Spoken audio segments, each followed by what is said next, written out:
Surprise পরিদর্শন অর্থাৎ হঠাৎ পরিদর্শনে আসলেন মুর্শিদাবাদের জেলা শাসক নিতিন সিংহানিয়া।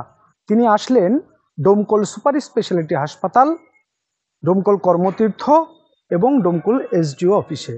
তিনি আসার পর ঘুরে দেখলেন ডোমকল হাসপাতালের চিকিৎসা ব্যবস্থা, কথা বললেন রোগীর পরিজন এবং নার্স ডাক্তারদের সাথে।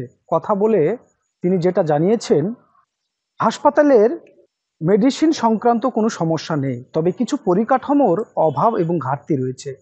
আগামী দিনে সেই ঘাটতি যাতে মেটানো যায় সেই দিকটা লক্ষ্য রাখবেন তিনি এবং সমস্ত ব্যবস্থা গ্রহণ করবেন। পাশাপাশি তিনি যেটা জানিয়েছেন, ডোমকল মহকুমা এবং মহকুমা ভিত্তিক যতগুলো হাসপাতাল আছে সমস্ত হাসপাতালের পরিকাঠামোকে আরও উন্নত করা হবে এবং দেখা হবে রোগীর আত্মীয় স্বজন বসবার ব্যবস্থা কিভাবে করা যায় এবং যে সমস্ত হাসপাতাল চত্বরে জবরদখল হয়ে আছে সেগুলো মুক্ত হবে, এমনটাই তিনি জানিয়েছেন।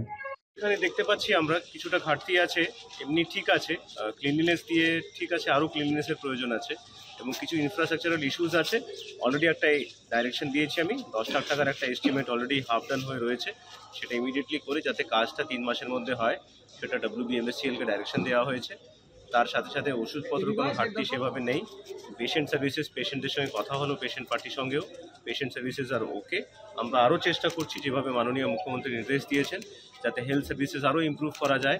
এই জন্য ভেরিয়াস আমাদের যতগুলো বিপিএইচসি, স্বাস্থ্যকেন্দ্র, সাব ডিভিশনাল হসপিটাল সব জায়গাতে ইন্সপেকশন চলছে যাতে কারোর কোনো অসুবিধা না হয় সেটা দেখা হচ্ছে। এবং পাশাপাশি তিনি সমস্ত ওয়ার্ড এবং হাসপাতালের বেড থেকে শুরু করে সমস্ত বিষয় কিন্তু খতিয়ে দেখেন ডোমকলের কর্মতীর্থ, সেখানে ঠিকঠাক কাজ হচ্ছে কিনা, ঠিকঠাক মানুষ পরিষেবা পাচ্ছে কিনা।